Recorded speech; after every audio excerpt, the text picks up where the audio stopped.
तो hello students, आज हम एग्जाम बोर्ड के पॉइंट ऑफ व्यू से लेकर आए हैं करेक्शन ऑफ सेंटेंसेस। और हमारा मकसद है कि ये जितने कितने वाक्य हैं, ये आपको कितने दिखाई दे रहे हैं? 5 6। तो इनमें ही हम कम से कम कहीं बहुत सारी बातें आपको रूल्स बताएंगे, ठीक है, कि हम इसे करेक्शन कैसे करेंगे, इन सेंटेंसेस का करेक्शन कैसे करेंगे, यानी कि इनमें कहीं ना कहीं थोड़ी सी मिस्टेक है वो सुधारेंगे। ठीक, तो सबसे पहला सेंटेंस है the rise and fall of the tide are due to the moon. यानी कि ये जो है rise and fall of the tide, यानी कि ज्वार भाटे का उठना और गिरना, जो समुद्र में आता ना, जो लहरें उठती हैं, समझे, तो वो किसके कारण होता है? चंद्रमा के कारण। अब मैं क्या बोल रहा, ज्वार भाटा आता है किसके कारण? चंद्रमा के कारण आता है। क्या बोला मैंने बाद में? है। क्या बोला? है। लेकिन इसमें अंग्रेजी क्या है? आर। तो क्या लगना चाहिए? इज। क्या लगना चाहिए? इज। तो इस आर के स्थान पर हम क्या लगाएंगे? इसे हम क्रॉस करेंगे, इसके स्थान पर मैं कहाँ लिख दूँ? मैं लिख दूँ, चलो इज। क्या समझ में आया? Yes sir. इस आर के स्थान पर क्या आएगा? इज। तो अब हम इज लगा के स्पीकिंग करेंगे, ठीक है। The rise and fall of the tide is due to the moon। अब ये हमारा करेक्ट हुआ, ठीक। अब सेकंड देखो, the smell of these flowers smell में सोती खुशबू, सुगंध, क्या या मैं, यानी कि smell of these flowers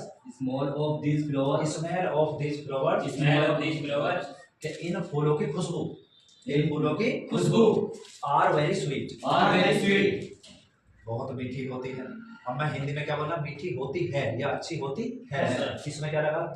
are. इसका मतलब आर का एंड कर देंगे, आर नहीं लगेगा, क्या लगेगा? इस स्थान पर भी इज। मैं लिख देता हूँ, मैं ये इज, ठीक है। आर के स्थान पे क्या लगेगा? इज। करेक्ट होगा, बोल देंगे हम इसे the smell of these flowers is very sweet.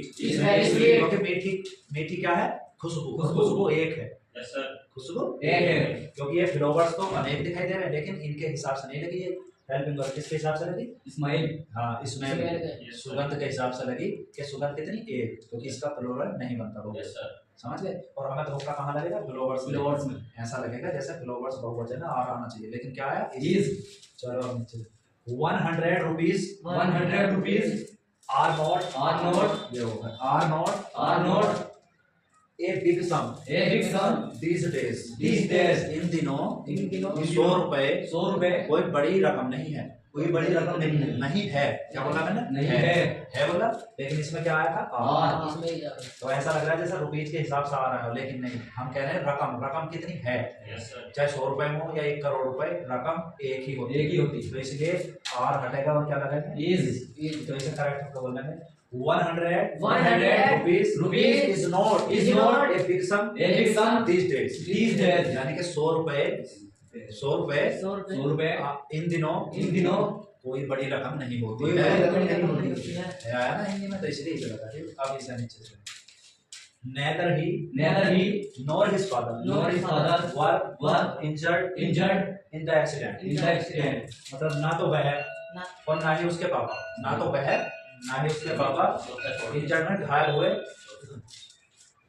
चलो इसे देख लो पहले। neither he nor his father were injured in the accident, यानी कि ना तो वह ना ही उसके पापा घायल हुए थे एक्सीडेंट में, दुर्घटना में। ना तो उसके पापा, तो जब neither और nor हो तो ये एक वचन होता है, यानी कि ये भी अलग है ही और his father। तो इसका क्या आएगा? वर्ग की जगह क्या आएगा?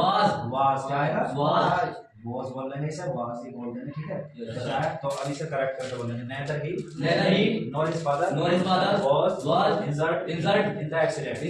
अब ये हमारा कोड तो छूट गया था, ये देख लो। the ship with all its passengers were sunk, यानी कि जहाज अपने यात्रियों के साथ डूब गया। तो कौन डूबा? जहाज। यात्री उसके साथ ही तो डूबे, लेकिन जहाज तो एक है, तो इसका मतलब ये वर्ड जो है ये भी वॉज में बदलेगा। और इसका करेक्ट मतलब बोलेंगे फिर the ship with all its passenger was sunk.